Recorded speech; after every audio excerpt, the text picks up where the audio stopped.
5G Bethelma, des actualités uniques, dynamiques et renversantes dans le journal TV. Venez découvrir notre boutique des marques à Antanmena. La boutique des marques. Lolotranao ny fampalalam-baovao. INA, plus raffiné que jamais. ITA, huilerie industrielle de Tamata, hisatra amin'ny telo sy roa arivo. Lolotranao ny fampalalam-baovao.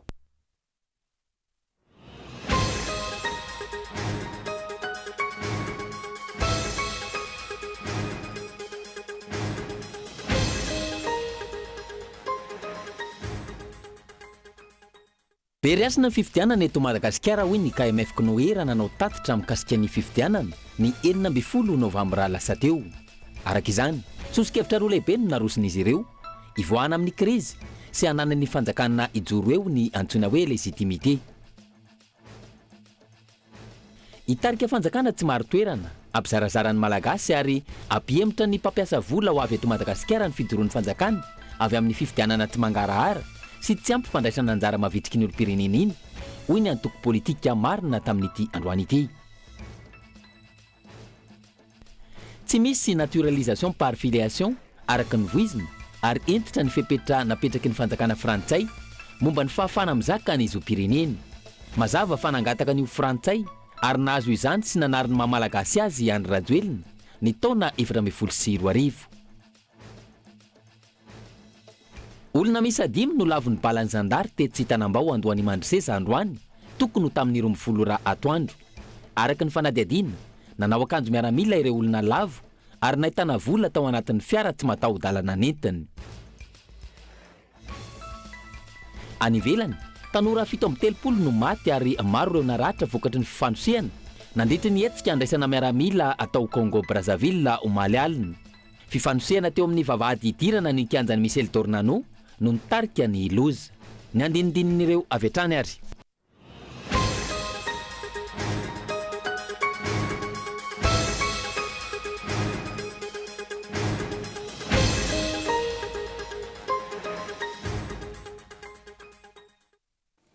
Ngadona ny amin'ny valora alina fotoana ny fampalalam-baovao eto amin'ny fitalavitra kolo atirina ny arahaba tomokilasy tomovavy manasana ihany koa.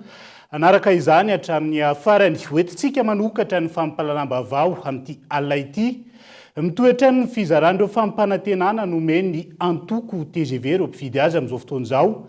Eny amin'ireo QG sy ny trano fonena ireo tompona andraikitra isan-tsokajiny ankehitriny. Maro arak'izany ireo mpifidy no tonga vao maraina teny amin'ireo toerana voatokana tamin'izany raha ny fanadihadiana izay natao tamin'ity androany ity. Filaharany ety fitangoronany roa izay no hita manerana ny nosy eny anivon'ireo QG ny antoko TGV sy ny trano fonenan'ireo tompony andraikitra amin'ity antoko ity nanomboka omaly ary nitohy androany raha ny fanadihadiana natao. Mandeha ny fizarana ireo fampanantenana nomeny antoko TGV ireo mpifidy azy eny anivon'ireo toerana voatokana tamin'izany. Na eo aza izany, mbola maro ihany koa ireo milahatra ho raisina ny kiara-panondro sy mombamomba azy. Raha nanontany mpanao gazeta araka izany ireo mpilahatra, nanamafy izy ireo ary nilaza fa hisoratra anarana mampikambana ao amin'ny antoko TGV ary isitraka fanampiana ara-tsosialy rehefa lany ny kandida Andry Rajoelina. Zay zany lahatra teo nasaindreo milahatra amin'ny 9 dia fa zay zany fa nilahatra tamin'ny 5 dia ny sasany fa nahazo talohanay. Dia avy eo zany nalainy hoe ny ankizy ny ray aman-dreny miteza zazakely mandeha aloha fa nareo zay nilahatra tafara milahatra afara aloha. Sasy zany ry madama. Dia avy eo amin'izay ozizy aleo izy ajano fa mikorotana be nareo amin'ny volana Desambra. Fomba manahoana moa raha misy manao an'izany ampifilafinana zahay. Nefa zahay mananotrina président Rajoely tsy maintsy laninay le izy. Nefa président manao hoe tsy maintsy mahazo aby ny vahoaka zay nandany nefa zareo membre ny Rajoely mampijaly anay mampifilafila anay. May be le andro ndahanao zizinareo mody fa tsy misy fa amin'ny volana Desambra zay. Zay efa tamin'ny sasandreo zao tamin'ny 5, tamin'ny 4 nandeha daholo. Reo samy manana ny asa daholo reo olona reo. Mipatratra amin'ny tele fa hoe afaka manoratra anarana. Zay dongavan'ireo olona reo sasandreo zao mpanasa lamba. Hanandroany ireo da tavina rapitso fa hanandroany da tavina rapitso. Ohatr'izay le izy. Fa tokony mba miteny zany zareo hoe tokony tonga zany tamin'ny 12 tokony miteny zareo hoe tapitra le izy fa hoe feno ny boky. Zay tsy malala zay ihany hoe feno ny boky. tsy azo ekena ny fanaovana sorona ny vahoaka malagasy sy hanararotana ny fahatrany amin'izao fotoana izao entina hitazomana fahefana sy tombotsoan'olo-tokana hoy ny filoha nasionaly ny atoko malagasy miaramaingy Hajo Andriana Enarvelo nandritra ny fivoriana ny arahana tamin'ireo mpikamba ny atoko ny asabotsy lasa teo teny amin'ny fohy be toerany atoko MMM teny Ankerana. Dia mila mandresy lahatra n'ireo havantsika ireo tsika, ireo namantsika ireo izay ampiasain'ny olona vidin'ny olona ao anatin'ny fahantrany dia manaradia amin'ny fotsiny. Zaho fa nateleko tany Tosty dia tena mbola mafisiko aminareo ireo tena ao anatin'ny foko sy ny saiko mihitsy. Zaho Hajo Andriana Enarvelo ny anarako, zanak'Andriana. Fa za dia miaiky fa ny repoblika ihany no fa atsika mampandroso firenena tsy hitovizana zo. Ka za tsy manaiky olona atao lafika izany mihitsy satria tsy mampandroso firenena zany. Tapitra fotoana fanaovana lafika olona ao anatin'ny fiainana. Dia zany zany tokony mba handresentsika lahatra ny reporetanazana amintsika hoe mifo azy ianareo fa olo-pirenena ma olo-pirenena anareo ianareo tsy azo atao fitaovana hoentina hitazomana fahefana sy hanapotehana ho avy ny taranankareo. Tsy azo ekena zany na olona mbola hitondra firenena, ary rehefa mitondra dia mitondra ny olona rehetra ary mitsinjo ny olona rehetrarehetra. Ary zay tsy anekeko mihitsy ny hoe tsy fahavalontsika ireny fa mila resetsika lahatra ireny fa diso lalana izy amin'ny zavatra ataony sy ny ampiasan'ny olona azy androany. Efa nahitana ity tranga ity avokoa na ny tany amin'ny faritra izany na ny teto Antananarivo renivohitra. Mbola hitohatra any ity fizarana fampanantenana ity ary tsy miova ny toerana izarana izany raha ny ny tena toerana. Ity tranga ity izay manamafy fa fifidianana no ny tranga ny 12 Novambra lasa teo fa tsy fifidianana no vidiana no tambazana sakafo sy fitaovana maro samihafa ireo vahoaka sahirana ifidin'ny kandida volomboasary. Ankoatra ity fifidianana ity, maro ny osika sy ny endrika halabato nandritra amin'ny fifidianana natao amboletra iny, araka ny efa notanterana teto amin'ny fampalalam-baovao. Fividianana sy fividianana isan'ny voambolana roa be mpampiasa nandritra ity fividianana filoham-pirenena ny tanterahana tamin'ity taona 2023 ity. Fa veriasana ny fividianana eto Madagasikara hoy teo anivony KMF Knoe fanabeazana olo-pirenena. Raha nanao ny tatitra mikasika ny fividianana ny tanterahana ny 9 Novambra lasa teo. Arak'izany sosikevitra misa roa lehibe no narosony izy ireo ivoahana amin'ny krisy sy hanana ny fanjakana ijoro eo, ilay antsoina hoe légitimité. Kaeton Andretsilavo. No ireo olana sy tsy fanaran-dalàna maro samihafa tsikaritra mialoha sy nandritra ary izao aoriny ny fifidianana izao. Veriasana tanteraka ny fifidianana eto Madagasikara hoy ny KMF Knoe fanabeazana olo-pirenena raha nanao ny tatitra androany. Ny KMF Knoe fanabeazana olo-pirenena izay niparitaka manerana ny faritra 2020 nandritra ny androm-pifidianana filoham-pirenena ny 9 Novambra lasa teo tamin'ny birao fandatsahambato 770 sy 300 tamin'ny ivitoerana fandatsahambato 770 izy ireo nanaramaso ary nisandrahaka tamin'ny distrika 720 ka ny 50 nahazo toanarabola avy amin'ny OIF. Antony maro no mahatonga ny fifidianana ho veriasina raha ny tatitra voaray. Zahay zany raha nanao amin'ity fanambarana ty tsy haiko moa ny dikany crédible amin'ny teny gasy fa hoy zahay hoe veriasina ny fifidianana satria nilaozan'ny olona le fifidianana ane satria tsy raha ny fatanisana azy teo zany misy any reo lesika ary tena lesika fototra le izy ny lesika fototra zany de hoe ny tena fifidianana ataotsika hoe manana ny asiny de zaho zay mandeha mifidy io amin'ny nahimpoko amin'ny fahalalako ampy ny information ananako zaho de mandeha mifidy io tena sitrapoko nahimpoko no hifisafidy an'ity anay ity fa ny zavatra misy ane na tonga ny teny teo hoe raha nataony ny constat dia ny ankabeazan'ny mpifidy dia vehivavy mihoatra ny 5 taona io ny pourcentage. Isika tamin'ny fotoanandro nefa niteny teto hoe misy fikambanana anankiray ajoro hoe misy fikambanana anankiray ajoro enaneviny ministère anankiray fikambanana vehivavy izay ao no iresahana ny momba ny fanampina sy anany vehivavy.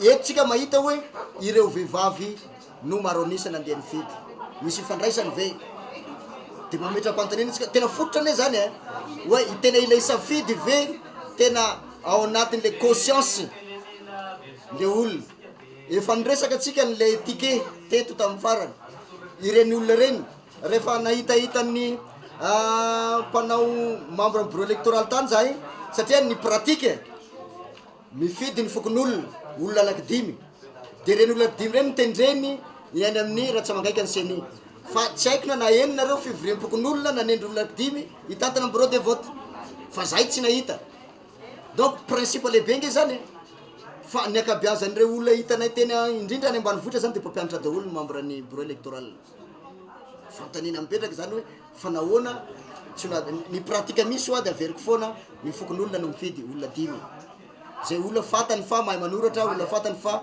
tsy manana fandraisana fa sady tsy manana fireny tsy manana tsy misy fibakona fa ny zavatra misy zany mitendrena re olona reny raha ny fahitanay azy fa tsy nandalo an'lay fifidianana donc aminay fototra zany tena fototry n'lay fifidianana fototry n'lay fifidianana ilay fahafahanao mieritreritra tsara zahay koa mbola niteny teo hoe tsy ampy le ranom-baovao nanan'le olo-pirenena indrindra any ambanivohitra arakaraky ny dinanao makany ambanivohitra no mampanjaka kokoa n'lay tsaho satria tsy ampy ny lo ranom-baovao ny zava-misy nefa neto arakaraky ny dinanao makany ambanivohitra no mampitombo kokoa ny ta mpandraisana anjara dia ianareo no mahita azy ianareo no mahita hoe fa zay zany mampanara-maso anay satria zay manko raha vao mitsara de mipetraka amin'ny toerany hafa fa zany zany mampanara-maso anay zay le hitandrovana ny neutralité sy ny impartialité de zay zany mametraka fotsiny zay ny constat zay ny zavatra nisy de anjara ny opinion publique mahita hoe no mamaly le fanontaniana hoe crédible hoe tsy crédible fa aminay veriasina ilay fifidianana ankoatra ireo rehetra ireo izany natao amboletra tsy araka ny voalazan'ny lalàna amin'ny fedy fifidianana ny daty apetraka amoahana ny vokatra raha ny lalàna makeny amin'ny SRMV ny voka-pifidianana 5 andro avy eo makany amin'ny CENI 7 andro ary makeny amin'ny ACC 6 andro fa matony lalàna zany nametraka anio dia zahay tsy miteny hoe tsy ara-dalàna fa manazy le 24 sy 10 andro farafabeny mbola anatin'ny 10 andro zany fa ilay fomba fiasa zany mampametra-panontaniana anay hoe de ho vita fijerena daholo ve na fanaporofona an'ireo ataontsika hoe efa nisy nge ilay scan na le fa avy any fa le scan nge tokony miporofona am'le tena izy de ho vita anatin'ny andro anankiray na 2 andro ve zany fa apetrakay le fanontaniana de ianareo moa mpanao gazety afaka manamarina an'izany any ary afaka mitondra fanazavana zay afaka manana fanazavana ny am'izay fa fanontaniana mipetraka le izy raha ilay firotorotona moka n'lay voka-pifidianana vahaolana voalohany hoy ny KMF Knoe ny fampidiniany arivelona eto amin'ny firenena ka hiara ikaondo amin'izay hitondrana ny firenena ialana amin'ny korontana vahaolana faharoa ny fampiasana herisetra ka terena ny olona raha azo atao anefa hoy izy ireo tsy mahasoa ny malagasy ny fampiasana herisetra sy ny fanerenany olona tahaka izany de zay ny mantenenanay hoe roa ny lalana na mifampiresaka nisy maray faharoa tereo mihitsy olo io zany andrainjara zay le hoe herisetra tsy maintsy amlalana herisetra zany no atao satria io zany tsy ho vitany fotoana eo ka hoy isika hoe ndao fa hiakatra tsy moramora io any io arakaraky ny fotoana eo anisan'ny ora toeram-pandatsaham-bato nahitana tahambany indrindra tamin'izay narahan'ny fikambanana maso ny 13 faingo 420 isanjato tao amin'ny birao fandatsaham-bato iray teto Antananarivo ny tany amin'ny distrika Antsalova 530 faingo 120 isanjato ny tahambany indrindra ho an'ny taona 2024 fiodinana voalohany ary 520 faingo 730 isanjato tao amin'ny distrika Nikalamavony fiodinana faharoa ny taona 2024 ny birao fandatsaham-bato nahitana tahambony indrindra tamin'izao fifidianana izao dia tany ambanivohitry Marlambo izay nahitana 100 isanjato marina fa isan'ny tahambony indrindra tamin'ny fiodinana voalohany ny taona 2024 ny tany Soavinandriana Itasy izay nahatratra 720 faingo 720 isanjato iverenantsika eo zay tontolo ny fifidianan'izay rehefa avy eo fa tsy misy naturalisation par filiation araka ny voizin'izany ary entitra ihany koa ny afepetra napetraka ny fanjakana frantsay momba ny fahafahana mizaka sy mahazo ny azom-pireneny raha ny tantara nojerena mazava fanangataka ny frantsay ary nahazo zany sy nanary mamalagasy azy Andry Rajoelina ny taona 420 amby 2024 nasainy olona mizaka ny zoam-pirenena frantsay no lany sy ho ambarany vao mera maleo tena misana ny fifidianana fa nahazo ny salanisa ambony indrindra afaka andro vitsy tamin'ny fifidianana izay natao amboletra farany teo. Andry Rajoelina izay nanary ny mahamalagasy azy tamin'ny taona 2012. Na efa voapirofo ara-taratasy aza nanadio tena hatrany ity filoha teo aloha ity ary nilaza fa ny dadany dadabe no nazahoany zoam-pirenena frantsay raha niresaka tamin'ny mpanao gazety vahiny Herinandro Vitsilasa izay ary nolazainy tamin'izany fa ilay antsoina hoe naturalisation par filiation no nahazoany izany. Mon arrière-grand-père, il était de nationalité française en 1932. Donc, comme la loi disait que les descendants des binationaux peuvent jouir de la nationalité, quand je suis parti en France, quand je me suis retiré de la vie politique, mes enfants poursuivaient leurs études en France. À ce moment-là, pour faciliter justement leur installation en France, bien évidemment, j'ai demandé la naturalisation par filiation. Tsahivana herinandro vitsy mialoha ifanambaran'io efa nilaza ihany koa Andry Rajoelina nanoloana ny mpanao gazety fa ny rainy izay nanana safidy na anoy ho miaramila frantsay ka izaka ny zoam-pirenena frantsay na anary izany ka anao miaramila malagasy. Nambarany ity filoha teo aloha ity tamin'izany fa nisafidiny ho malagasy ny rainy. Ny fahazoana zoam-pirenena frantsay amin'ilay antsoina hoe par filiation izay mazava araky ny lalàna sy ny fepetra napetraky ny frantsay hatry ny taona 1970 araky ny fanazavany ny mpaitantara. Fanomboamboan'ny taona 70 tany 700 nanana safidy ireo olona nahazo ny citoyenneté frantsay tamin'ny décret de 1909 hoe hijanona frantsay hoe izy sa ho malagasy andray ny citoyenneté malagasy afaka miteny hoe ny 70 isanjato mahery dia ny safidy ho malagasy ary nanary ny zoam-pirenena frantsay izay azony. Raha ny cadre juridique aloha nijerevany ao anatin'ny tantara tamin'ny anjony fanjanahantany sy rehefa nahazo ny fahaleovan-tena i Madagasikara dia mazava. Rehefa ohatra ka nahazo ny citoyenneté frantsay ianao tamin'ny décret de 1909 dia afaka mamia an'izany ho anjanakao. Ny akohatrizay dia tsy mety. Ny mazana tatorato mantsy tenenina hoe filiation sa naturalisation sa io tsaratsara kokoa angamba manontany juriste fa ho anay izay mikirakira tantara indray dia afaka miteny hoe raha ny tantara ny tenenina dia ny dadabe dia tsy afaka mapita ny mahafrantsay azy amin'ny zafikeliny. Raha ohatra ka ny cadre juridique tamin'ny andro ny colonisation tamin'ny andro ny fanjanahantany no jerevana. Misy cas exceptionnel ihany izy io arehan'ny cour de cassation fa amin'izay cas exceptionnel zay dia io olona io dadabe io nila nifindra ary nipetraka nandritra ny taona maro tany Frantsa zay izy vao mety mame ny statut maha citoyen frantsay azy amin'ny zafikeliny. Araka izany tamin'ireo fanambarana maro nataony izay samy hafa sy mifanipaka ilay nambaran'ity filoha teo aloha Andry Rajoelina ity izay nilaza fa noho ny fianaran-jana no nakany izany zoam-pirenena frantsay izany. Naturalisé nanomboka tamin'ny taona 2012 ity filoha teo aloha ity araka io izany hoe nisafidy an-tsitrapo ny ho frantsay nanary ny fizakana ny zoam-pirenena malagasy araky ny 2/7 amin'ny code de la nationalité malagasy. Tsy mbola nisy tamin'ny tantaram-pirenena, tsy mbola nisy nanerana izao tontolo izao ny mety hitranga eto Madagasikara afaka herinandro vitsy. Olona tsy mizaka ny zoam-pirenena ao amin'ilay firenena, izany hoe olona tsy mizaka ny zoam-pirenena malagasy no hitantana ny Madagasikara mandritra ny 5 taona sy hanao fianianana eo ambonin'ny lalam-panorenana izay izy ihany no nanosihosy azy. Sofa efa ny fo ny malagasy, tsy anaiky ny fandrebirebena intsony, ijoro iaro ny fiandrianam-pirenena ka tsy anaiky izany na oviana na oviana. Manampy io ny vondron'ireo kandida izay efa nitenatra any am-piandohana fa vao hitsakitsaka ny lalàna. Very ny asin'ireo androm-panjakana no io olo-tokana efa tsy malagasy io intsony. Ny tolona ary mbola hitolona ary anohy izany tolona efa natomboka izany ho famerenana ny tany-tandalàna eto Madagasikara mba ho ampitso tsaratsara kokoa no holovainy ny taranaka. raha iverenana roa ny kandida naturalisé kanefa nankatoavy ny fitsarana avy momba lalam-pandrenina nandritra ny fividianana nytanterahana ny 9 novambra lasa teo iny. Ho hitantsika eo ihany ny fivoaran'izay fa hitarika fanjakana tsy maro toerana ampy zarazara ny malagasy ary ampempotra ny mpampiasa vola. Ho avy eto Madagasikara ny fijoroan'ny fanjakana avy amin'iny fividianana tsy mangarahara sy tsy ampy. Fandraisana anjara mavitrika ny olo-pirenena iny ho ny antoko politika marina tamin'ity androan'ity. Isan'olana goavana anatin'izay ihany koa ny fifampitokisana eo amin'ny vahoaka sy mpitondraka antony tokony hirosoana amin'ny fifampiresahana. Hoy ny fanazavana. Ambany ny tapavitrihan'ny olo-pirenena nandritra ny fividianana ny 9 novambra ary tsy azo lavin'izany na eo aza ny fanitsinana azy tamin'ny alalan'ny tarehimarika isan'ny tokony. Hoy ny antoko politika marina androany. Tsy maintsy isy fiantraikany amin'ny fiainam-pirenena indrindra ny lafo ny fampandrosoana io no ireo olo-pirenena maro tsy nahatsiaro voakasika tamin'ny fametrahana ny filohan'ny pirenena tamin'izay toerany izay.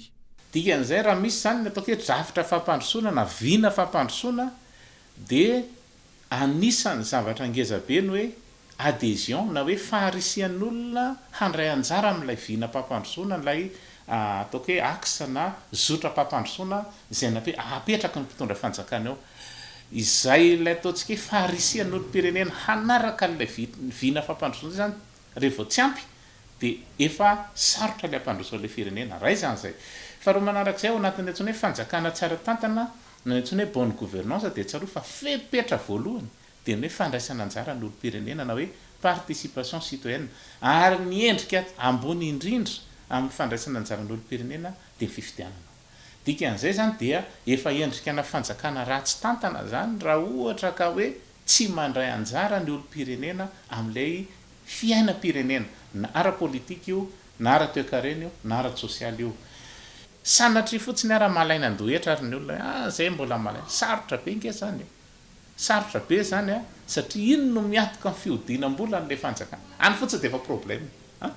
Hoe malaina ny hoe zay tsy nifidy an'io, zay tsy nandray anjara tamin'io, zay tsy nakasitraka an'io.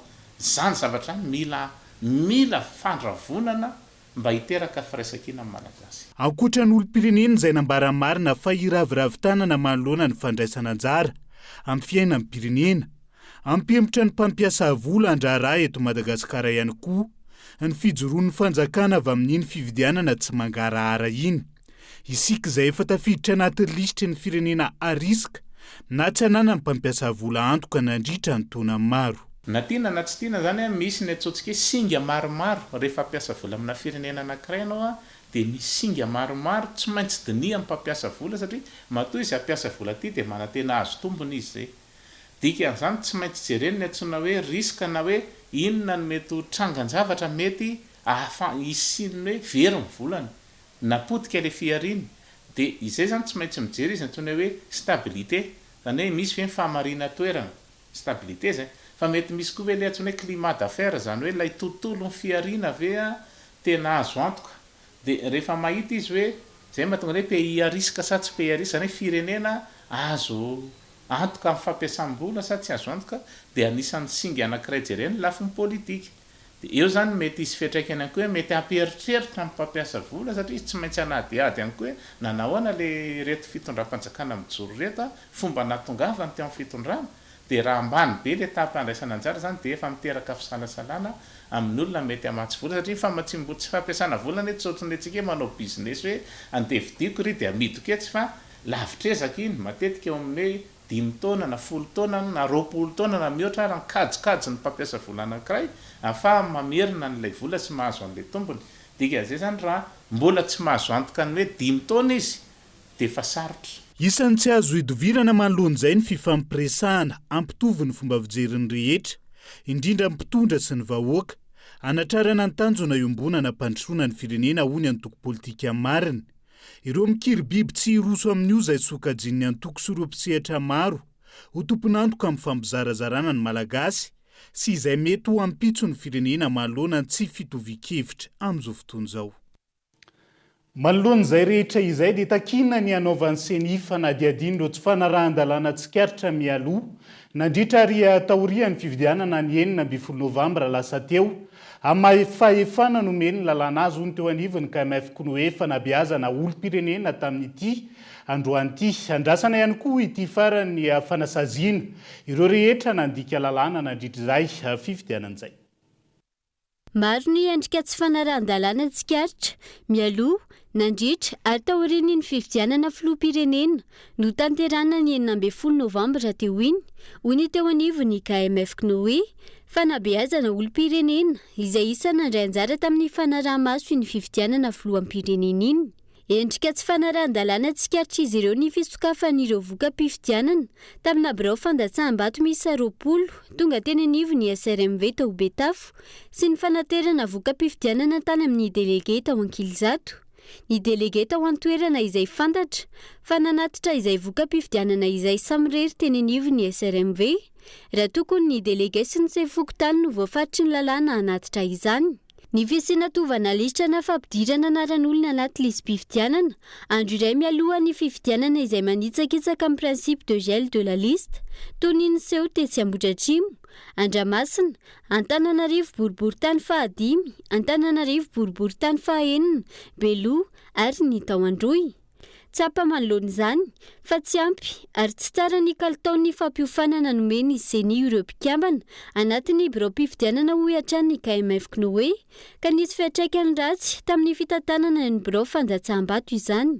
Ny lalàna manery ny seni ny anao ny fifanana ho atao hoe fifanana tena fahaiza-manao ampy andiny fa 720 ny lalàna fa ny fifanana ataony adiny 2 adiny 2 ny fifanana atao nge anasafay sady zay le tena azy hoe ratsy le izy ratsy kalitao le fifanana zay zany a nitodika nakany amin'ny seniny mahakasika an'izay ohatran'izany a tany amin'ny bureau de vote maromaro nge ka tsy nisy fisina razo zany hoe raha misy olo mpanao mission tonga amin'io liste eo dia mba misy tokony hoe nisy liste razo zay raha tany ambanivohitra anao mission tsy nisy mihitsy any fa raha teo andrenivohitra anao dia miantso zareo dia ateriny sedy le izy na ateriny CAA zay anina zay reo zany no hitanay hoe tsy dia tsy nitovy koa ny fitaovana nomena misy tena ampy misy tsy fatombanana dia ataoko hoe candidat mbola mitondra t-shirt nefa navela ifidy tsy candidat fa olo-pirenena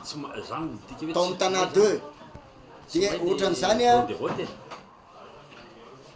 ny zay zany nahita ho tena défaillant ny seni tao amin'ny lafin'ny communication tsy fantatray le stratégie de communication mihitsy veny no somary nisy olana sa le volana atao ampiasaina amin'ny communication satria tsy mahafantatra antsika fa raha miresaka communication dia ny média local no tena akaiky ny olona renon'ny olona fa ny zavatra nisy zany a ireny no tena tsy considéré loatra ka ny 15 novembre raha mbola misy manontany izy fividianana rapitso izahay mbola nahazo telefône na be da be tato ny 15 novembre hoe tena isa marina ve ny fividianana rapitso. Tsy vitan'izay no sakanana tsiritra tao anaty birao fandatsaham-bato nandritra ny fividianana iny ihany koa ny mpanara-maso fividianana avy eo anivony KMF Knoe. Na le fifanana tsy ara-dalàna na le mpampifana zany tsy nay napitan'le izy a tany amin'le nofanana na le olona nofanana mihitsy a tsy mahazo an'le fanazavana nampitainy le mpampifana profo nitoka amin'ny tena tao ambatotra lambo eo Ambohidrabiby a tsy nahazo niditra zay manana bady tsara dalàna zay zaza mpanao gazety mbola nitondra karta mpanao gazety tsy navela niditra atao anaty bureau de vote ny mpanara-maso ane anamarina hoe tsara ve ny fomba fandrafetanareo an'le mpanara-maso hoe tsy miteny fa mijery fotsiny izy hoe mety ve ny fandaminanareo tato sa tsy mety fa nahoana ny tonga dia nisakanana avy hatrany zay zany miaia hoe sao dia misy zavatra maloto no atao anatiny na fomba na tsy nety mihitsy ny fomba andanamina atao fa dia natao fotsiny le fividianana fa tsy ekena mpanara-maso manana bady tsara dalàna manana mandaha ara-dalàna tsy navela niditra mihitsy le bureau de vote tsy navelany dia zay moa tsy miady aman'olo hoe nitadiaviny dia hoe mila karapanondro rony a photocopie légalisé dia isaky ny mandeha zany dia hotazoninao dia isaky ny bureau de vote andehananay zany firy ny karapanondro andehananay tadiavinay sisy am'zany. Miantso ny seni hanokatra fanadihadiana mikasika ireo tsy fanarahan-dalàna tsikaritra ka nahatonga azy ireo ilaza fa veriasina ny fividianana ny avy eo anivony KMF Knoe. Ny seni izay toa mitaza-potsiny ary tsy mbola nahinona feo fa efa nisy fepetra ny raisina manoloana ireo fitarainana rehetra voaray ireo. dia izay ihany koa no hoentsika amin'ny sendy vetivety ao anaty doka fohy nitranga-piarahamonina teny Andohany Mandriseza olona misy 5 no lavony mbala ny zandary teny Antoerana tamin'ity androan'ity eo ihany koa ny greven'ny mponina mahakasika ny famatsin-drano teny Ampandrinomby apany amin'ny vao misongadina sy fanadihadiana mbola hoentina aminao rehefa avy eo mandrapitafa vetivety any.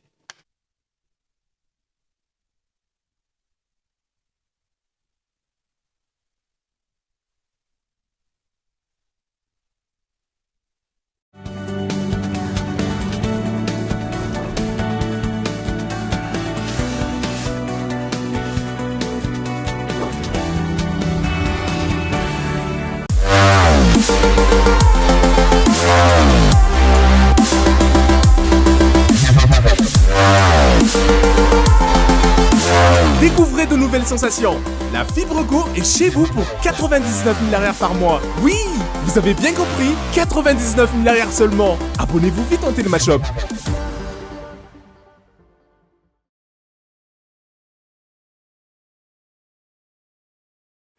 Ina dia vita amin'ny soja voafantina mba hampatsiro ireo karazan-tsakafo karakarainao. Ny menaka Ina dia ahitana oméga 3 sy oméga 6 ary ara-pahasalamana no ny otrikaina entin'ny soja. Ina ilay menaka manome tsirony nahandronao isan'andro.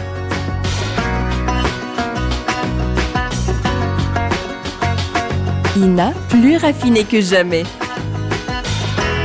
Ita, huilerie industrielle de Tamatave, misatra amin'ny 3 sy 4 arivo.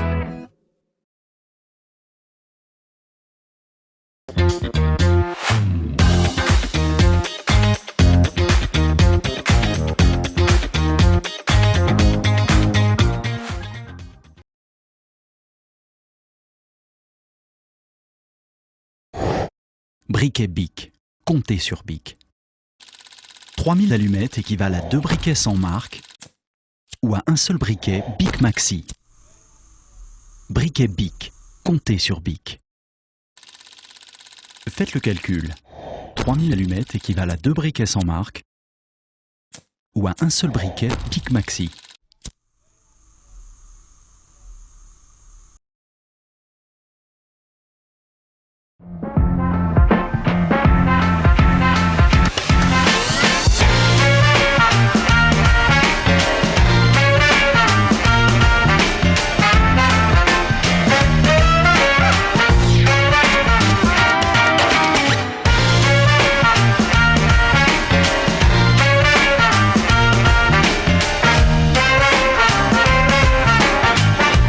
Sady styléphone miaraka amin'ny Aigle d'Or.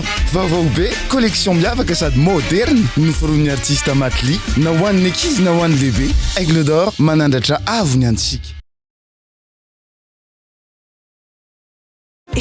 Farilac mon premier yaourt ihany hono niazy. Yaourt vita malagasy azo avy amin'ny ronono no nikarakarain'ny Farilac. Ilay namana akaiky ny neny. Yaourt natokana ho an'ny ankizy, manampy azy amin'ny fitombony, be protéine ery, mitondra ny vokatsoa natoraly ny ronono sy ny tsara indrindra avy amin'ny kombam-barim-bazaha, sady matsiro no malefaka ery. Farilac mampitombo ny ankizy amin'ny fifaliana foana.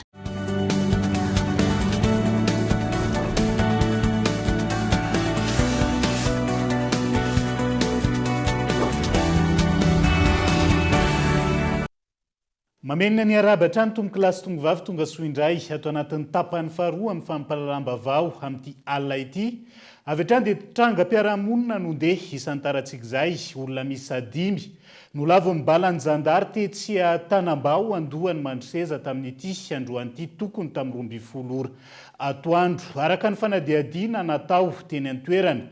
Nanao akanjo miaramila ireo olona lavo ireo ary nahitana vola ihany koa tao anatin'ny fiara tsy mataho-dalana netiny izay potika ny tifitry ny mpitandro ny filaminana tao aorian'ny fifandonana. Ny revidrevitra mbasy tetsy ny Tanambao Andohany Mandriseza androany tokony ho tamin'ny 12 ora atoandro teo. Olona misy 5 no lavo mbala ny mpitandro ny filaminana nandritra izany. Toerana izay tsy lavitra ny trano fonenan'ny filohan'ny anteny miram-pirenena Christine Razanamaso. Raha ny fitantaran'ireo mponina tany an-toerana, ny fampitifitra tamin'ireo mpitandro ny filaminana avy amin'ny zandarmaria-pirenena, ireo olona tanatin'ity fiara tsy mataho-dalana iray. potika vokatry ny tifitra ny fitaratra rehetra amin'n'ila fiara anandrika ny raha teny an-toerana. Fahitana azy tamin'ny voalohany etsy vavahady teto zay dia nisy gendarme anankiroa niakatra tao ambony tao dia misy katakatara fotsifotsy iny avy any tonga dia nitsotsorika be teto dia tonga dia nifiry le gendarme anankiroa reny hoe mijanonona reny dia tonga dia mitsiropaka anakany le katakatara dia sasany milefa anakany amin'izay rehefa avy eo dia rehefa lefa anakany le sasany paritaka tany dia tsy hitany anaky firma sy teo anankiroa dia ny anankitelo efa voadifitra teto dia le ray tratra le gendarme teto dia niazakazaka be mbola tsoka anakany dia nifiry zareo tao aloha teo dia maty tsy fantatra aloha mety olona mandalo fa le tômôbily iny ohatra ny tômôbily vezivezety foana mifamaly mifampitifitra mihitsy inenina am'roapolo teo pobasy maromaro mihitsy le izy satria samy mifampitifitra daholo. Tamin'ny 12 ora mahery natongavana teny amin'ny toerana nitrangan'ny fifampitifirana tsy navelana nangomavao ankalalana ireo mpanao gazety ary tsy navelana kasary ireo olona namony ainy ireo raha ny filazan'ireo nanatry maso hatrany olona nanao fanamina miaramila ireo lavo ireo ary nahitana vola tanatin'ny fiara tsy mataho-dalana. Imbeda be mihitsy le pobasy aloha dia efa nafatolana telo zareo dia nijanona kelikely aloha dia kay mbola nisy niafina tatsy ambany tatsy dia roa nitratra tao dia maty daholo dia ny ray voasambotra velona tatsy ambony tatsy. 7 zareo le gendarme fa ny anankiray zany ohatrany efa voatifitra tany ambadika tany dia ny 5 teto dia ny ray voasambotra velona tatsy ambony. Nisy tao anatin'le 4x4 simba teo iny nisy vola maromaro tao. Nenjera dia nitsoka anankiray dia nidy le vavahady dia miverina avy eo dia nitsofoka tatsy nisy ny vavahady nisokatra ary dia le gendarme nakana hoe aty lalana ozy izy dia noentiny nitsofoka tany avy eo dia niafina tary ambony tary izay maromaro. Le hoe izy le jolao le akanjo zareo efa tsy le akanjo efa niendaka tena noditra zareo daholo noentin'le gendarme dia natsipony teo ambony le faty anankitelo aloha tamin'ny voalohany hoa dia anankiroa le tety. Nampametram-panontaniana rehetra ity tranga ity naninona no nafenina fa nanao fanamiana ireo lavo ireo no esorina ihany koa ny takelakila fiara izay nitifirina io. Ilay toerana ihany koa izay toerana mangina tsy lavitry ny fonena ny filohan'ny anteny miera-pirenena.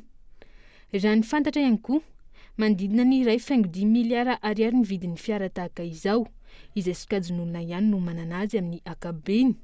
Andrasana araka izany toy ny tirara ity. Eto andrenivohitra no misoreny trangy ireny asa manahoana ny any amin'ireo toerana lavitra sy saridalana ireny manam-pirofa loza mitatao tsy miatra intsony fa mitatao an'ny vahoaka malagasy rehetra ny tsy fandriam-pahalemana ankehitriny ka ho hitantsika ny fandraisana andraikitra manoloana izay. Fa tandindondozany firenena ihany koa ankehitriny aorian'ny fifidian'izao aorian'ny fifidianan'izao eo anatrihan'ny olana ara-pifidianana samihafa hony mpanao politika izay nanaovana fanadiadiana tamin'ity androanyity tsy misy afa-tsy ny fanafoanany ny fifidianana natao amboletriny ka irosona andatabatra boribory ny vahaolana tokony apetraka manoloana izay. Henri Florian. Taoriany nanatanterana ny fifidianana filoham-pirenena ny 20 novambra lasa teo izay natao tao anatin'ny amboletra sy ny tsy fanaran-dalàna ary indrindra ny tsy fandraisany be sy ny maro anjara eto amin'ny natanterana izany fifidianana izany tandindindozany firenentsika amin'izao fotoana izao aorian'ny fifidianana raha ny nambarany mpanao politika Bary Rafatolaza androany. Ny poste électoral amin'izay zany zao io no tena zava-doza indrindra ary niseho taty Afrika nandritry ny décennie maromaro tato ato.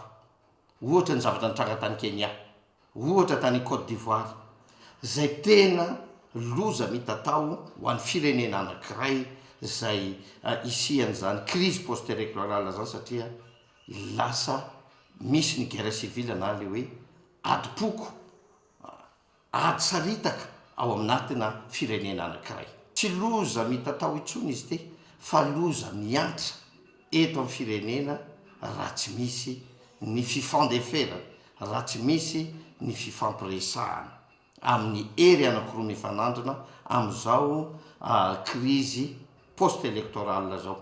Teo koa ireo mpanaramason'ny fifidianana rehefa tao anatin'ny fifidianana entsika ndroandro tato ato fa dia nitsangana ny teny izy ireo araky nzay zavahita nandritra ny fifidianana fa ny nanaranany azy de tsotro hoe mifampiresa enareo malagasy maromaro amin'izy ireo no niantso ny tokony isy ny dialogy am'samy malagasy mba tsy isin'ilay tena hoe apotika n'ity firena ty atonga ny ady oatrano na mafisiny ihany koa fa tsy manana fahefahana ny tsabaka amin'ny raharam-pifidianana ireo vonona iraisam-pirenena mpandaramaso ny fifidianana na teo aza ny asa izay nataon'izy ireo raha ny fanazavana trany ka ilay fitenenana hoe mifampiresahina ireo samy malagasy izay midika fa tandindindoza ny firenentsika amin'izao fotoana izao miantso an'ireo mpikarakara fifidianana ny seni zay kirakira mamoaka an'izao valim-pifidianana tsy ofisialy zao fa ny tena hitodiako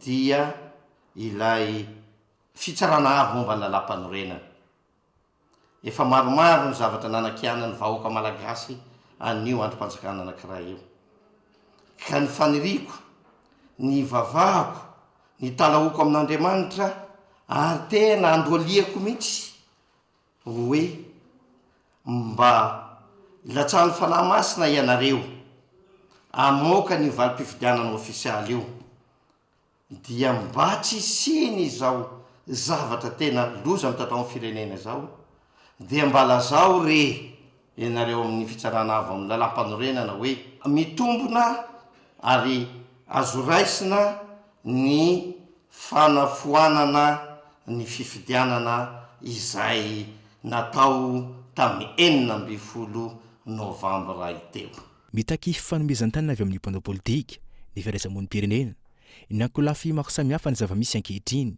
mba hanambatra ny hery ho fijerena manokana ny tombontsoa miombonana efa zava-dehibe ny ezaka izay nataon'ny filohana ny teny miram-pirenena sy ny teo anivy ny FFKM ny amin'ny fampiresana ny rehetra hitadiavana ny tombontsoa iombonana ny firenena raha ny fanazavana trany ary tokony samy anaiky ho fampiresana io ny rehetra ho tombontsoa ambony ny firenena malagasy fifandraisan'i Madagasikara amin'ny anovelany miroso amin'ny famolavolana paikady vaovao apetraka aty Afrika amin'ny fanjakana frantsay ary natomboka androany ny adihevitra parlementera andinian'izany ho alalinina ny zava-misy ankehitriny sy ireo olana sedrain'ny Frantsa mikasika ny fifandraisana eo amin'ireo zanataniny teo aloha fa ihany koa ireo fahasairana ny frantsay amina sehatra maro amin'izao fotoan'izao ity adihevitra parlementera ity izay tokony hanamarika fanombohana vaovao amin'ny fifandraisana la Frantsa sy Afrika ny alarany Efson fikambanana sy olona ambony manodidina ny 7 no nangataka ny anovana ny paikady apetraky la France indrindra amin'nisy alafony fiarah-miasa amin'ireo firenena aty Afrika fanamarihana izay hita tao anatin'ny lahatsoratra ny magazine Jeune Afrique isan'ny hiatsikatra fa efa miasatra ny fifandraisana eo amin'ny la France sy ireo firenena aty Afrika araky ny lahatsoratra io ny politika etin'ny la France no isan'ny olana amin'izao afa-tsy ny frantsay akory raha ny fanazavana politika izay hanatsapany ireo firenena afrikanina maro fa tsy nampandroso ny kontinanta fifandraisana izay tsy nahafahana nanasitrana ireo fetry sy takatra avokatra ny fanjanahantany ireo no tsikatra ka antony izao fitadiavana sy fametrahana paikady vaovao izao tokony anokatra petsy sy tantara vaovao amin'ny fifandraisana eo amin'ny Frantsa sy Afrika ny adihevitra parlementaire izay ho tanteraina tsingana voalohany ny fametrahana ny demokrasia ny fifampijiniana sy ny fametrahana ny mangarahara mba ijerena ny fifandraisana maharitra amin'ny firenena afrikanina averina indray ny fandrafetana ny politika ny Frantsa amin'ireo firenena afrikanina fa ihany koa ny fifandraisana misy eo amin'ny kontinanta rototo dia i Afrika sy Europa isiny ny hoavy tsaratsara kokoa ho an'ny rehetra nandritra ny valandresaka natao tamin'ny magazine Point Afrique no nanamafisa ny solomavambahoaka Madame du Oran sy Bruno Fox fa azava-dehibe ny mahafantatra ny fomba amaritana sy anehoana mazava tsara ny andraikitra tiany la Frantsa ho raisina ao Afrika isan'ny tsindrin'izy ireo ny tsy tokony idiran'ny la Frantsa amin'ny raharam-pirenena amin'ireo firenena afrikanina midika ho fahatongavan-tsaina any la Frantsa amin'ny fahadisoana nisy teo aloha izao firosona amin'ny adihevitra parlementaire izao ametrahana ny paikady ny Frantsa aty Afrika io raha ny fanazavana anatsara ny sariny aty amin'ny kontinanta afrikana indray i la Frantsa manomboka eto raha ny tanjona tiana hotratrarana fa nytony hetsika fotsy izay nataon'ireo olom-pirenena tamin'ity androan'ity nisy arak'izany hetsika tamina toerana maro teto Antananarivo fitakina ny tany Tandalana araka ny fanambaran'ireo olom-pirenena takina ny hamerenana fifidianana filohampirenena ka fifidianana madio sy mangarahara rekeny rehetra no andrasana ao anatin'izay fity nokorona. Miangavy ny tafika, miaramila, zandary ary ireo polisy ampitsaratra amin'ny fampiasan-kely amin'ireo olom-pirenena sy ireo vahoaka sivily irany fanambarana na vahoaka ny vondron'olom-pirenena manohana ireo vondron'ny kandida androany ho tombontsoan'ny malagasy rehetra tsy ankanavaka sy ho an'ny hoavin'ny taranaka no anton'izany aoka izay ny herim-pamoretana izao ny maneho hevitra raha ny fanazavana androany ny toy ny hetsika fotsy izay nataon'ireo olom-pirenena teto andrenivohitra ity hetsika ity izay miaraka amin'ireo rehetra mitady fiovana sy fifidianana madio andraisan'ny rehetra anjara miaraka ao anatin'ireo ray aman-dreny ara-drazana amin'ny lavavalon'nosy ireo sendikany mpiasa firaisamom-pirenena mpino rehetra kristiana sy islama takina araka izany ny hamerenana ny fifidianana filoham-pirenena ary fifidianana tena marina madio andraisan'ny rehetra anjara no andrasana nisy ny concertation régionale sy nationale mba hatongavana amin'ny fifanarana no isin'ny lalana izorana amin'izany raha ny fanazavana hatrany etsika izay torapitso manerana ny nosy. Fa miverina miatondray ny fampianarana eny anivon'ny Universitena Antananarivo manomboka rahampitso araka ny tapaka tamin'ny fivoriam-ben'ny CSS sampana Antananarivo tamin'ity androan'ity tsy manaiky roy ny raha-matahora atao amin'ny mpampianatra ny eo anivon'ny université atao amin'ny mpampianatra eo anivon'ny université ireo syndika ka niverina tamin'ny fanapahan-kevitra no raisiny tamin'ity androan'ity. Mpampianatra pikaroka sy pikaroka mpampianatra miisa telo no tapaka karama tanteraka taoriana ireo fitakina natao ny sindika miatra ny raha matahora amin'ireo mpampianatra eny anivon'ny université raha ny fanazavana niverina tamin'ny fanapahan-kevitra ny laza fa anohy ny fampianarana araka izany ny sindika ka miato manomboka rahampitso ny fampianarana. Ny ACCS indraindray miverina fanapahan-keviny omeny ny gouvernemanta teteza mita ny fanapahan-kevitra dia avy eo indray averina any amin'ny sénateur sy fantatra hoe voafidy ara-dalàna sa tsy voafidy ka dia tonga koa ny mpampianatra koa dia mba niteny hoe raha zay zavatra nitapahana zay ny verenany dia ohatrany tsy mipetraka tsony le teny hoe tsy azo ivalozana ny fanapahan-kevitra fa dia ivalozana tokoa fa dia araky ny fanapahan-kevitry ny fivoriana assemblée générale teo dia mijanona indray ny fampianarana misitona foana ny sain'ireo ray aman-dreny fanapahan-kevitra eto amin'ny tany sy ny firenena zahay izay namena fahefana moa ray volana roa volana nge dia mety hijanona zay fahefana zay fa ao anay kosa dia mbola ao ato anatin'ity sehatra ity zay ary mbola vonona ny ampiseho ny fahavononanay. Mangataka ny amalina tsy misy fepetra ireo fangatana ny CSS raha ny fanazavana isy ny fifampiresana amin'ireo sampam-pianarana maro ary ahemitra io fanadina-mpanjakana samihafa ny famitana ny taom-pianarana anatin'ny fotoana fohy izay mifanohitra amin'ny fenitra tokony ho izy. Raha tena hoe teknikement na inona atahoana moa ny tia hampanoratra ankizy adiny efatra na adiny enina tsy mitraka ny lohany na hoe mba misy ihany koa maritra teknika tsy ho vita io raha tena hoe kalitao fampianarana ara-dalàna ety amin'ny ambaratonga ambony izay mitondra ny endriky ny fampianarana eto Madagasikara amin'ireo filaharany université any ivelany zay no ataontsika hoe misy fenitra misy norma tsy maintsy hazaina itenenina fotsiny tsy maintsy fitainana zao sarotra be zany tsika nge manan'olona manam-pahaizana mba tsy hiteny aho hoe miala tsiny amin'izay tandrifin'izay tsy maninona fa anisany misy olona anankiray taty amin'ny université Madagasikara hoe nahazo concours mondial na fampianarana ray maty taranja anankiray midika zany fa ty université ny Madagasikara ty ambony dia ambony ny ahavon'ny lentany sy ny fahaizany. No mafisy ny CSS androany fa tsy manara-dalàna ny fanapahana karama natao ireo mpampianatra pikaroka sy pikaroka mpampianatra ireo tranga izay anaovan'izy ireo antsoavo amin'ny fampitsarana ny raha matahora araka ny vaovao farany ihany koa nampanatsoina teny amin'ny brigade criminelle ny filohan'ny CSS sampana Antananarivo ny atoandro teo. Fananakandalana noho ny tsy fisian-drano ihany koa ny amponina teny Ampandrinomby sy manodidina ny ariva teo. Lany vola amin'ny fividianana rano ray bidon amin'ny vidiny 500 ariary zahay.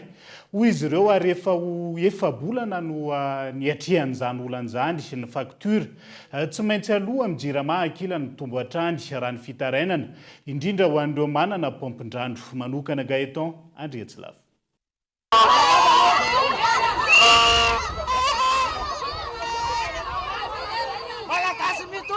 Tsy zaka intsony ny fijaliana ateraky ny tsy fisian'ny rano efa ho ambolana maro izao hoy ireto mponina eto Ampandrinomby sy ny manodidina ireto ka nahatonga azy ireo nidina an-dalambe nanao hetsika fanairana ny jirama sy ireo tompon'andraikitra. Zay zany tena hoe efa bolana mihitsy zay io madama io efa bolana mihitsy zay tsisy rano mihitsy zay.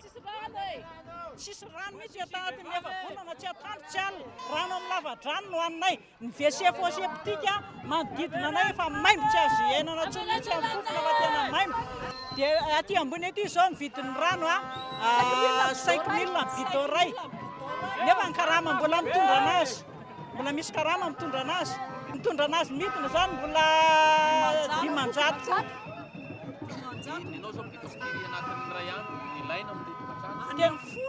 Tena fa mitsitsy mihitsy zany dia any amin'ny folo zany ary rano fa avy anasana anana mbola tsy azo arina fa mbola misorana rano-tsavony amin'ny vililo. Tsy tamiko tsy ala tsisy rano dia mijaly zany zay amin'ilay eny tsisy rano. 5 000 bidon ray dia miafy zay raha hoe mandandrano 10 bidon miafy zay amin'izany. Tena mijaly zany zay tsisy rano natany na alina. Amin'ny alina zay tsy matory miandry rano tsy matory miandry rano. Miakatra tamin'ny tosi-dra, miakatra tamin'ny tension. Tena takinay zany efa bolana zay ny pomponay tety tsy nandeha tsisy rano. Mijaly zany zay. Na ny rano andrahoana hanina ary rano tsisy. Zany tena takinay zany hoe mba jereo zay alefaso ny rano. Tsisy rano. Abdiana amin'ny alala 5 000. 5 000 ray bidon ty aminay.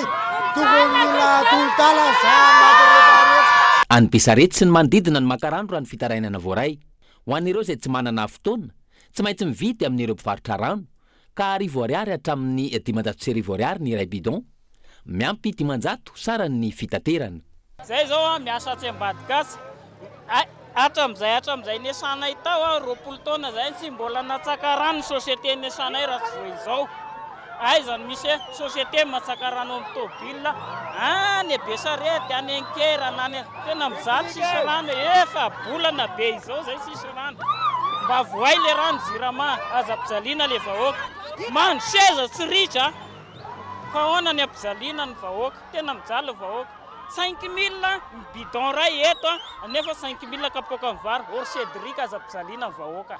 Ankoatran'ny tsy fisian'ny rano tao anatin'ny fotoana maharitra, midangana ary mitombo hatrany ny vola tsy maintsy aloha amin'ny jirama ho an'ireo manana pompy ao an-tokatrano. Ny pompy izay tsy mandeha ihany koa nefa ka andoavana vola raha ny fitarainana. Rano zany alefa isan'andro san'andro ny jirama mandefa fa rivotra fotsiny dia le compteur tena mihodina manao hoe 300 km/h mihitsy ny angamba ny raha le fidin'le compteur. Dikan'izay zany ianao mandolo lafo amin'ny rano satria tsisy rano fa rivotra dia le rivotra zany no vidinao satria ianao mitante essence hoe sao dia misy mivoaka sao dia misy mivoaka dia alefanao le izy dia rivotra fotsiny tena rivotra fofofo. Raha ohatra zao hoe ny rano amin'ny jirama normalement manasa lamba ny douche ny toilette ny WC sy ny rehetrarehetra 15 000 ariary par mois. Dia nefa le mividy rano eo amin'ny hoe 15 bidon eo vidinao 18 000 ariary. Dia nefa le toilette zany nefa tsy maintsy asianao rano isan'andro le toilette. Dia zay ny problème. Ny toana ny fifamoivoizana vokatry ity fitokonana nataon'ny mponina ity. Tonga teny toerana ny mpitandro filaminana. Niezaka nandamina azy ireo sy nanokatra ny fifamoivoizana. Tsy nanaika hatramin'ny farany nefa ny mponina.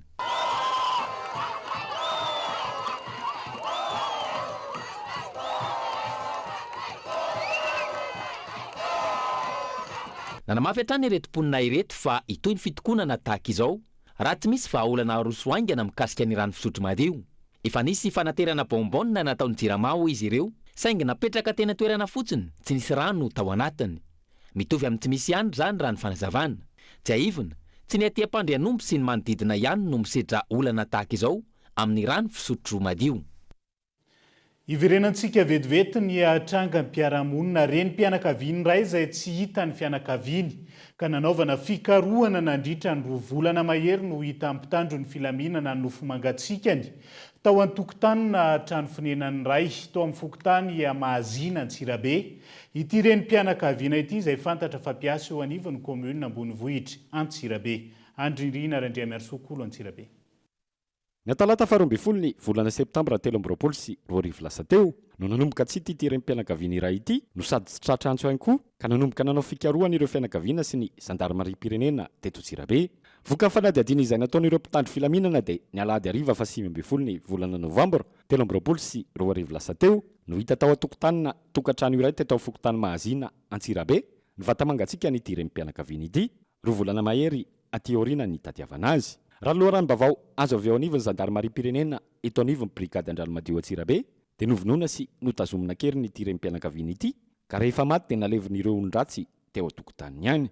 Ny lahady fa 15 volana novambra lasa teo dia nahazo agnibaovao izahay maripotitra ary milaza fa nahita tranga hafahafa tao amin'ny tranon'olona ray etsy Mahazina izay mendrika manam-porofo fa mety novonoina tao madame Aso Noeline. Ny fanadihadiana nataona ihany dia nanamafy ny agnibaovao satria io olona izay voalaza ny mpanome vaovao io dia anisan'ny olona amin'ny fanao fotoana tamin'ny madame Aso Noeline tamin'ny fotoana ny rano tao an-trano tamin'ny 12 septambra 2023 lasa teo. Noho izany rehefa nahazo alana teny amin'ny fitsarana izahay dia nidina tena toerana avy hatrany nanao ny fisavana rehetra tao an-trano dia efa vitanay tamin'ny 14 ny volana septambra. Ndety ivelany kosa dia tsy kivy izahay fa nijery ny faritra rehetra izay mety andevenana ny vatamangatsika n'io ramatoa io rehefa vonoina sy nitazomina ankeriny. Tamin'izay indrindra no nahitanay zavatra hafahafa teo an-tokotany ka niezaka izahay nangady ny lavaka. Hita voalohany ny kapa izay nanaovan'ny ramatoa Aso Noeline tamin'ny fotoana ny voan'ny trano. Nasehona ny fianakaviana io kapa io ary nanamafy izy ireo fa ito koa ny kapa ny kiraro nanaovan'ny ramatoa. Nitohizana ihany ny fikarohana ary rehefa nangadiana ny lavaka dia hita ny tongony.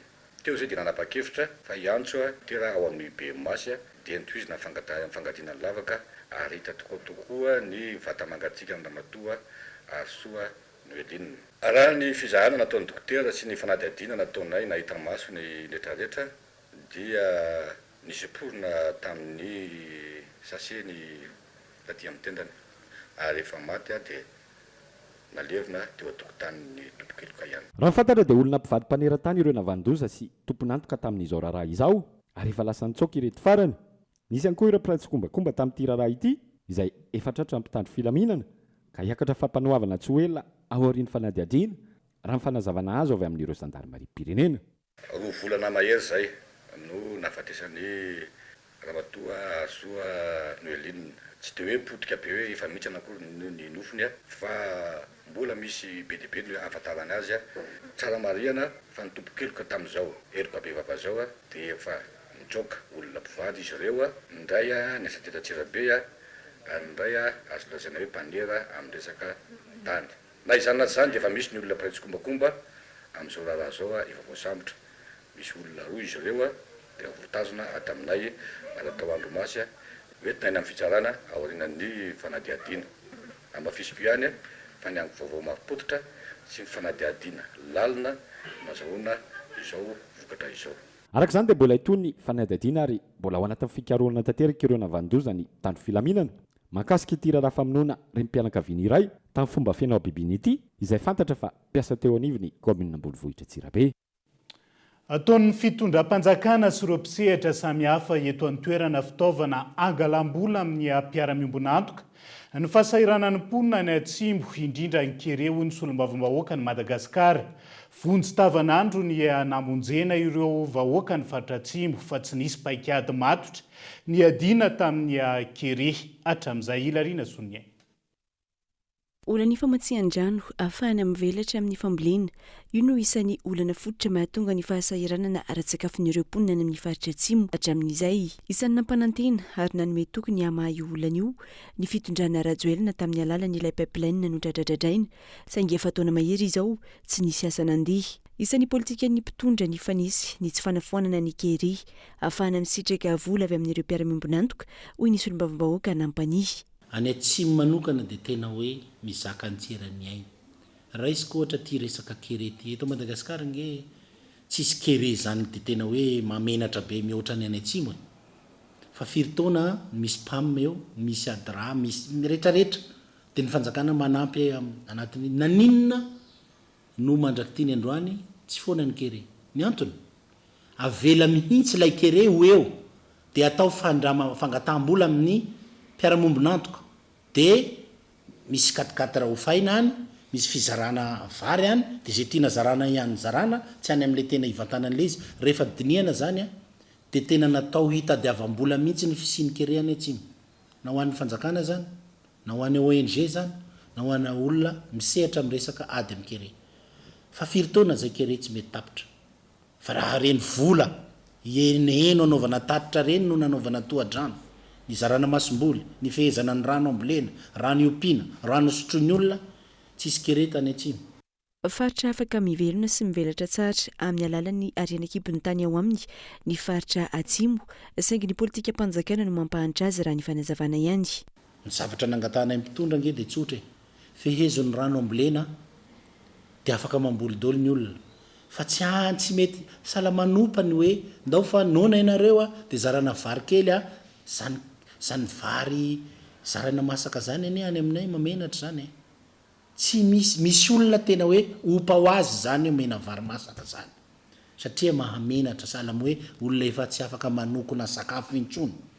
Ny vary zaraina hoanina androany lany rapitso fa izy ilay politika mpanjakana zay mifofotra amin'ny fambolena zay mifofotra amin'ny fiompiana zany misy any namono zavatra nisy vao mahery saika ondrana indray ny omby any Atsimo zay zavatra ny hare-pirenena any Atsimo aondrana ny volamena misy arena kibon'ny tany any feno ny arena tsy tokony hampahatra fa ny politika mpanjakana no mampahatra ny any Atsimo.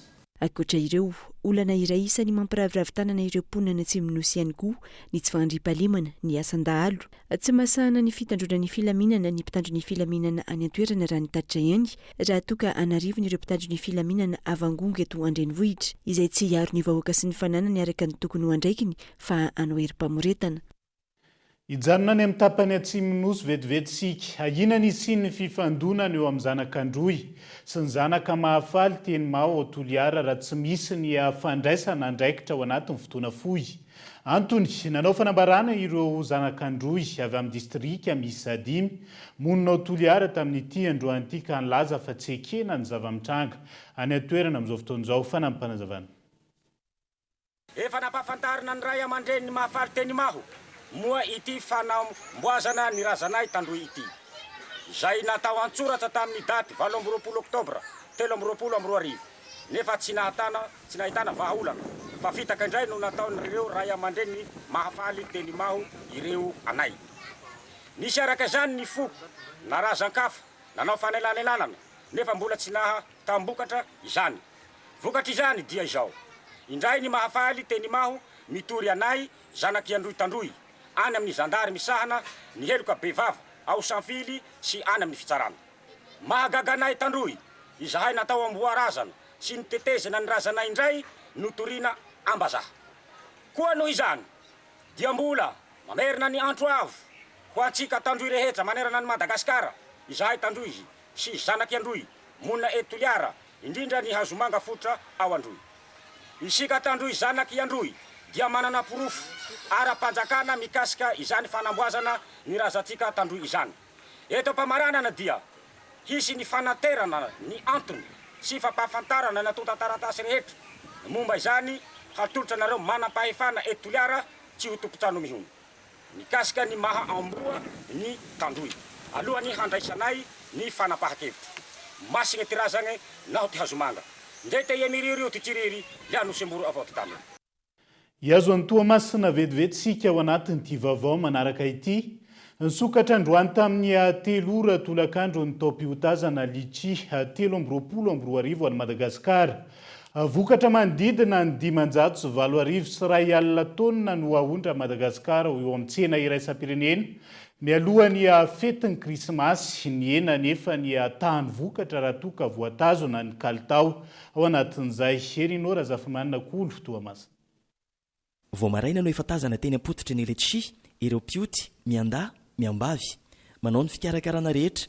mialohan'ny ampiakarana ny vokatra izay efa voafantana tsara ho any amin'ny toeram-panondranana nahitana fiainana trano ny tahany vokatra raha oharina amin'ny isan-taona tsy nahitana fiovana firy ihany koa ny fiakaram-bidy raha oharina amin'ny vidim-pianana ankehitriny vokatra aloha tamin'izao tsy dia nahafapoly efa mokaragny le toetrandro aloha toetrandro fahitako ananjy satria tamin'ny fotoagnan'le letsi namelagna zegny betsaka be le oragn'andro satria le letsi zegny fiaina letsi raha vao izy vaky fiailagna tokony maigna zegny andro zay vao moaka botsibotsiny izy maigna moaka botsibotsiny zay vao mivoaka botsibotsiny fa raha izy vao vaky igny zegny milatsaka oragn'andro dia karaha somary lo zegny igny le hitako hoe nampiraraka le fialan-letsi niasiky ny abeny amin'izao antognontognony ihany ka ya azo la zegny hoe tsaratsara ndraiky le gabarit lo tamin'izao raha par rapport ny tamin'ny lasana tsy dia manimba-tsaigna loatra vidiny aloha hatreto zay nay zao karakavana letsi no faiky sady letsiko ny vidigna raha dia mbola nampikaramoly zegny nisagotra fa le olo mampizaраgarabagna zay ohatra amin'izao mbola tsy fantatra hoe ohatriny prix mbola tsy fantatra fa make mahita ananjy zegny zao izy fa zaka izy voalasagna ny nay io dia zay miezaka ndraiky za mividy azo lazaigna hoe nagnano ihany izy tsy dia loatra tsy karaha tamin'ny lasagna fa tamin'izao izy somary nienkegna zany fa tsy ohatran'le tamin'ny lasagna dia ny vidiny koa zany mbola tsy niova mbola karaha ohatran'ny tamin'ny lasagna ihany zany le vidiny 300 ny eritreretiko zao isaka ampidiriko zao 2 tonnes isaka mampiditra za agnatin'ny 5 jours am'izay ny tratrako olona miteny hoe karaha le olo sana miteny tokony hiakatra le letsi satria amatra izy nefa tsy ohatran'izay mihitsy izy fa tsy miova ihany zany izy isan-taogna ohatran'izay zany azy izy mba mambonimbony kely fa hatramin'izay zany 6 000 foagna fa tamin'izao izy mbola nakanakatra kely sy niova raha oharina vidim-pianana tokony hijanona mihitsy tokony hiakatra mihitsy tegna izy tokony hiakatra mihitsy tokony farany tsisy farany ambany mihitsy azy io 7500 farany ambany aza zany fa raha tegna ohatra tsy mividy letsi fa raha tegna hoe maka antoka amin'olona ndray tegna tokony agny amin'ny 10 000 zany na tegna mampiditra any zany tegna marina letsi tamin'izao aloha dia tsy dia namoa firy satria tsy haiko na toetrandro na ino fa namoa izy fa somary vitsivitsy kely le namoa ohatra agnatin'ny letsi 100 zany eo amin'ny 300 namoa ohatran'izany zany letsi amin'ny concession anay aketo vidiny aloha tsy dia misy fiakarana loatra fa ohatran'le isan-taogna ihany zao izy 6500 kilo nenga tamin'ny vaovao tamin'izao ny karanazy zao le kotanazy zao 2 tonnes isaka mampiditra par jour zany zao 5 jours zany le anjarako fitagna vidiny letsi aloha tokony hiakatra satria zany tsy isan-taogna mitovitovy agna ny hatramin'izay vidina letsi sady tsy makatra izy tsy midina eo ihany isaka amin'izao le vidiny letsi mbola tsy miova mitovy ohatrany tamin'ny lasagna ihany izay tsy fampian'ny vokatra izay no mitoetra olana ho an'ireo mpanango-bokatra izay manana fifanarahana amin'ireo mpanondram-bokatra mahakasika ny fatra izay tsy maintsy hotratrarina mandritra ny taom-piotazana le vokatra tsy ho ampy zegny mety ampanahira raha ataoko ohatra zao hoe manana quota 2 tonnes par jour anao mety manahirana agnenjika 2 tonnes zay raha samby vidy raha mivokatra hitako zao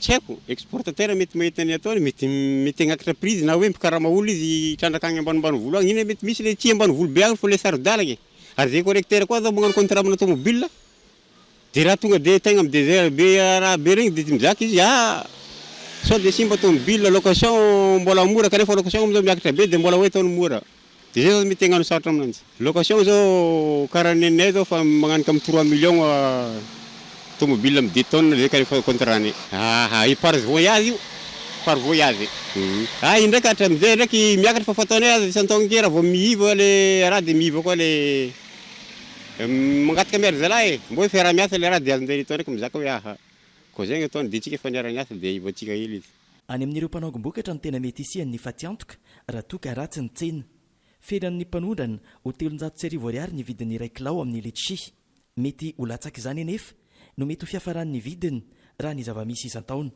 manampitrotraka ny mety ampiena ny tombom-barotra ho an'ny mpanaongom-bokatra ny fikaran'ny sara-pitaterana miainga avy any amin'ny tantsaha hatreny amin'ny mpanaodram-bokatra. Raha ohatra ny anay transportera dia sista hoe tompona ledsy foana zany manaramanay isataon'io fa ny anay dia karama location ohatran'ny hoe manarama par voyage dia rehefa tampotra ny kapaina dia lasa zay mody Antananarivo any.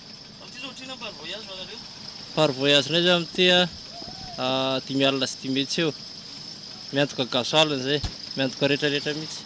Raha oharina vidim-piainana aloha zany izy isataona dia mety izy amin'ity taon'ity aloha. Ay efa isataona zay manao foana nanomboka tamin'ny 2016 zay fa tamin'ity zany izy hita hoe mety aloha izy amin'ity raha maharitraritra ny kapaina dia mety izy.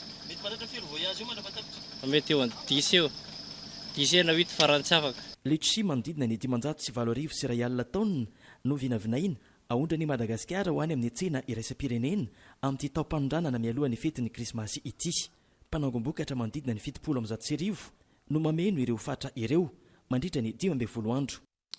Lafombaovao hafa voafetra ny atan'olona manana sy afaka mahita fahita lavitra eto Madagasikara vokatry ny tsy fisiany ny herinaratra any amin'ireo toerana maro. Ny fananana fahita lavitra amin'izao vanim-potoana izao izay zava-dehibe ho ireo tokantrano izay nanaovana fanadihadiana tamin'ity androan'ity. Ambanin'ny tahan'ny-ponina misitsaka herinaratra ara-dalàna avy amin'ny orinasa JIRAMA raha ny eto Madagasikara amin'izao fotoana araka ny fanisana ankapobeny andiany fahatelo nataony INSTAT na ny SGPH3 ny taona 2024. Fitsaraka izany ny tokantrano manana fahita lavitra izay fitaovan-tserasera ilain'ny mponina amin'ny andavanandro vokatra izay tsy fisiany ny herinaratra avy amin'ny JIRAMA izay. Ny fananana fahita lavitra amin'izao vanim-potoana izao izay tena zava-dehibe tokoa ireo tokantrano izay nanaovana fanadihadiana androany. Le télé aloha azo ilaina satria raha vao tsy misy télé dia tsy mahara-baovao ianao. Tsy maharaka ninninina mihitsy zany. Be da be zany raha ohatra ny amiko manokana be da be ny ilavana ny télé satria rehefa ohatra tsy misy radio ianao afaka manaraka télé. Dia ao ny ahitanao andretrarehetra indrindra fa zao fiainam-pirenena be da be ny zavatra ilavana azy. Dia tsy afaka mandeha, tsisy télé ampiasaina raha vao tsy misy jiro. Io zany arakaraka ny fahefan'ny vidiny tsirairay. Raha te hiaina misy télé ary izy moa fahefan'ny vidiny hividy an'ilay télé tsisy. Fa ho an'ny kojakojan'ny tokantrano sy ny fianakavianao anatin'ny tokantrano ihany le fahefan'ny vidy miaina amin'izay izy zany. Ny anjara andraikitry ny télé zany ny ilana azy ao anatin'ny tokantrano dia mba ahitana ny vaovao. Sy ahitavana izay tsy ety amin'ny manodidina anao fa ohatra hoe any amin'ny faritra ohatroatra izany. Satria raha tsy manana télé anao tsy inona tsy ahitany any amin'ny faritra any fa ny manodidina anao ihany no hitanao. Ankoatra ny tsy fisian'ny herinaratra any amin'ireo toerana sasany, tsy ampy ihany koa ny herinaratra izay vokarin'ny JIRAMA matsiana ny mponina eto Madagasikara amin'izao fotoana, hoy ny ben'ny tanàna ny komina Lasoro androany.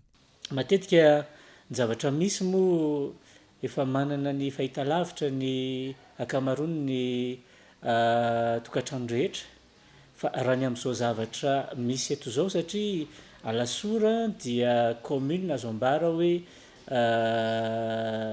dortoir ozy izy ny fitenenana, zany hoe misy ireo olona miainga maraina dia ny hariva vao mody ary amin'ny hariva mody iny izy no manararaotra mijery ny fahita lavitra ary ao anatin'ny fotoana ny vaovao. Kanefa ny zava-misy dia amin'izao fotoana izao matetika misy ny fahatapahan-jiro ihany koa dia matetika tsy dia misitraka loatra n'izay resaka vaovao zay zany sy ny fijerena ny fahita lavitra zay satria raha ny fahita lavitra sy ny herinaratra dia tsy afaka misaraka. Zavatra anankiroa tsy maintsy miaraka ireo, ny fisian'ny herinaratra no hividananao ny fahita lavitra. Ka eto dia ambara zany fa tsy ampy ny vokatra izay vokarin'ny JIRAMA amatsiana ny commune Lasoro satria be dia be ny fimemenonana dia tsara zany raha ohatra ka hoe misy angambany ny atao hoe fantarana na ny fampitomboana izay vokatra izay mba ahafahan'ny rehetra misitraka ny atao hoe fanjifana ny resaka fahita lavitra. Ankalazaina isaky ny 1 Novambra ny andro maneran-tany ho an'ny fahita lavitra na ny televizion. Anovelany tanora miisa 7 amin'ny 30 no maty ary maro naratra vokatry ny fifanosehana nandritra ny hetsika andraisana miaramila avao tao Congo Brazzaville ho Malial.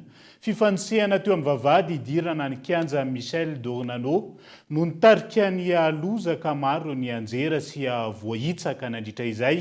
Ity hetsika nataon'ny tafika ity izay natao andraisana tanora miisa 550 dia izay ihany koa no entina manakatona ny fampahalalam-bavao amin'ity alina ity. Naiza misy anao hankasitrahana hatrany ianao tsy nisaraka aminay hatramin'ny farany. Mandrapitafa ao amin'ny rahatondray ary tompo lasy vavelo tompo.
INA, plus raffiné que jamais. ITA, huilerie industrielle de Tamata, vous a présenté Nivavo. 5G Batelma, des actualités uniques, dynamiques et renversantes dans le journal TV.